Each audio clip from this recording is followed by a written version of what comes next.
কাকরাইলে জাতীয় পার্টির কেন্দ্রীয় কার্যালয়ের সামনে এখনও উত্তপ্ত পরিস্থিতি বিরাজ করছে। আপনাদেরকে যদি একটু বলে রাখি, কিছুক্ষণ আগেই এই জাতীয় পার্টির কেন্দ্রীয় কার্যালয়ে কিন্তু ভাঙচুর করে আগুন ধরিয়ে দেওয়া হয়। এই জাতীয় পার্টির কেন্দ্রীয় কার্যালয়ে প্রবেশের যে প্রধান ফটক রয়েছে, প্রধান ফটকের পাশের যে রুমটি রয়েছে, সেই পাশের রুমে জাতীয় পার্টির বিভিন্ন বই পুস্তক সহ বিভিন্ন কিছু এখানে সংরক্ষিত ছিল। সেই রুমটিতে কিন্তু আগুন ধরিয়ে দেওয়া হয় এবং পরবর্তীতে আমরা দেখি এখানে জল কামান ছিল, আইন শৃঙ্খলা রক্ষাকারী বাহিনীর পুলিশ সদস্যদের জল কামান ছিল। সে জল কামানের পানি দিয়ে এই রুমের আগুন নিয়ন্ত্রণ করা হয়, তেমনটি কিন্তু আমরা দেখেছিলাম। তবে এই মুহূর্তে যে পরিস্থিতি আপনাদেরকে দেখাচ্ছিলাম, এই মুহূর্তে আমরা আপনাদেরকে যে দেখাচ্ছিলাম পরিস্থিতি জাতীয় পার্টির কেন্দ্রীয় কার্যালয়ের সামনে, এখন পর্যন্ত এখানে কিন্তু অতিরিক্ত আইন শৃঙ্খলা রক্ষাকারী বাহিনীর সদস্যরা মোতায়েন রয়েছে এবং এখানে কিছুক্ষণ আগেই কিন্তু ভয়াবহ পরিস্থিতি তৈরি হয়েছিল।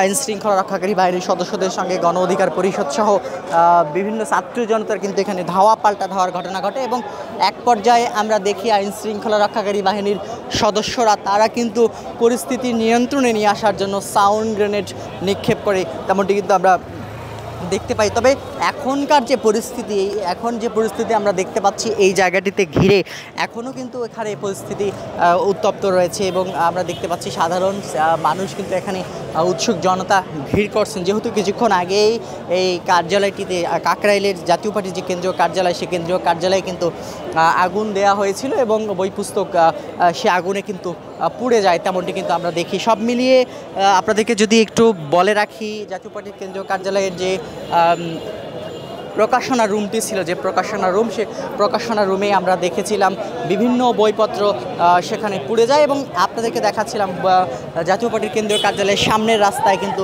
জাতীয় পার্টির যে গঠনতন্ত্র সম্বলিত যে বই, সে গঠনতন্ত্রের সম্বলিত বইগুলো পড়ে রয়েছে ভেজা অবস্থায়। যেহেতু এখানে আগুন ধরার পর আইন শৃঙ্খলা রক্ষাকারী বাহিনী পুলিশ সদস্যরা তাদের যে জলকামান নিক্ষেপ করে আগুন নিয়ন্ত্রণে নিয়ে আসে, সে জলকামান নিক্ষেপ করার পর এখানে কিন্তু যে বইপত্রগুলো বাহিরে ফেলে দেওয়া হয়, সে বইপত্রগুলো কিন্তু এখানে ভিজে গেছে, তেমনটি কিন্তু আমরা কিন্তু সেটি কিন্তু আমরা দেখাচ্ছিলাম। তবে সব মিলিয়ে এখনকার যে পরিস্থিতি আপনাদেরকে যদি বলে রাখি, এখন পর্যন্ত জাতীয় পার্টির কেন্দ্রীয় কার্যালয়ের সামনে গণ অধিকার পরিষদ সহ বিভিন্ন রাজনৈতিক দলের নেতা কর্মীরা কিন্তু এখানে আশেপাশে অবস্থান করছেন এবং আইন শৃঙ্খলা রক্ষাকারী বাহিনীর সদস্যরা কিন্তু এখানে সতর্ক অবস্থায় রয়েছে, তেমনটি কিন্তু আমরা দেখতে পাচ্ছি। সব মিলিয়ে পরিস্থিতি কিন্তু আমরা দেখাচ্ছিলাম, নিরাপত্তা ব্যবস্থা কিন্তু জোরদার করা হয়েছে এবং আজকে কিন্তু জাতীয় পার্টির কেন্দ্রীয় কার্যালয়ে একটি মতবিনিময় সভা ছিল এবং জাতীয় পার্টির কেন্দ্রীয় কার্যালয়ে মতবিনিময় সভাটি কিন্তু বিকেলের দিকে অনুষ্ঠিত হয়েছিল, তেমনটি কিন্তু আমরা দেখেছিলাম এবং দেখতে পাচ্ছেন যে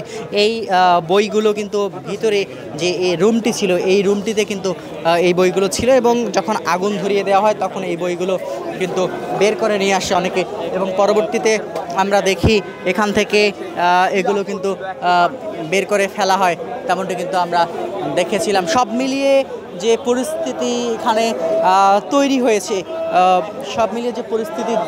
সে পরিস্থিতি কিন্তু আমরা আপনাদেরকে দেখাচ্ছিলাম এই মুহূর্তে জাতীয় পার্টির কেন্দ্রীয় কার্যালয়ের সামনে থেকে কিন্তু আমরা দেখাচ্ছিলাম এবং আপনাদেরকে দেখতে পাচ্ছেন যে এখনও পরিস্থিতি কিন্তু এখানে উত্তপ্ত রয়েছে। আইন শৃঙ্খলা রক্ষাকারী বাহিনীর সদস্যদের মোতায়েন করা হয়েছে, অতিরিক্ত পুলিশ সদস্য কিন্তু এখানে মোতায়েন করা হয়েছে, পাশাপাশি একটি জলকামান এবং একটি পুলিশের সাজোয়া যান কিন্তু নিয়ে আসা হয়েছে, যাতে করে পরিস্থিতি বিশৃঙ্খল পরিস্থিতিতে না গড়ায়, তেমন সে কারণেই কিন্তু এখানে এখন পর্যন্ত অতিরিক্ত আইন শৃঙ্খলা রক্ষাকারী বাহিনীর সদস্যরা মোতায়েন রয়েছে, তেমনটি কিন্তু আমরা দেখতে পাচ্ছি। তবে সব মিলিয়ে আমরা যেটি আপনাদেরকে দেখাচ্ছিলাম, জাতীয় পার্টির যে কেন্দ্রীয় কার্যালয় কিন্তু এই মুহূর্তে বিদ্যুৎবিহীন, এখানে কোনো ভিতরে বিদ্যুতের সংযোগ নেই এই মুহূর্তে জাতীয় পার্টির কেন্দ্রীয় কার্যালয়ের সামনে, তেমনটি কিন্তু আমরা দেখতে পাচ্ছি এবং কিছুক্ষণ আগেই এটি ভাঙচুর করে বাইরে কিছু ভাঙচুর করা হয় এবং আগুন ধরিয়ে দেওয়া হয়, তেমনটি কিন্তু আমরা দেখেছিলাম। সব মিলিয়ে পরিস্থিতি কিন্তু এই যে রুমটিতে দেখতে পাচ্ছেন, এই রুমে কিন্তু আগুন ধরিয়ে দেওয়া হয়েছিল। সব মিলিয়ে এখানকার পরিস্থিতি কিন্তু এখনও উত্তপ্ত রয়েছে, তেমনটি কিন্তু আমরা আপনাদেরকে দেখাচ্ছিলাম, সে পরিস্থিতি কিন্তু আমরা দেখাচ্ছিলাম। তো এই ছিল এখন পর্যন্ত জাতীয় পার্টির কেন্দ্রীয় কার্যালয় থেকে সর্বশেষ পরিস্থিতি। আমরা আবারও পরবর্তীতে আপনাদের সঙ্গে যুক্ত হব। একটু যদি বলে রাখি, কিছুক্ষণ আগেই জাতীয় পার্টির কেন্দ্রীয় কার্যালয়ে ভাঙচুর করে এখানে আগুন ধরিয়ে দেওয়া হয়েছিল এবং পরবর্তীতে আমরা দেখি যে পুলিশের জলকামান যে ছিল সে পুলিশের জলকামান দিয়ে এই আগুন নিয়ন্ত্রণে নিয়ে আসা হয়। যেহেতু জলকামান পাশেই ছিল তার কারণে আগুন কিন্তু দ্রুত ছড়িয়ে যেতে পারেনি, তেমনটি কিন্তু আমরা দেখেছিলাম। এই ছিল জাতীয় পার্টির কাকরাইলের যে কেন্দ্রীয় কার্যালয়, সেই কেন্দ্রীয় কার্যালয় থেকে সর্বশেষ পরিস্থিতি।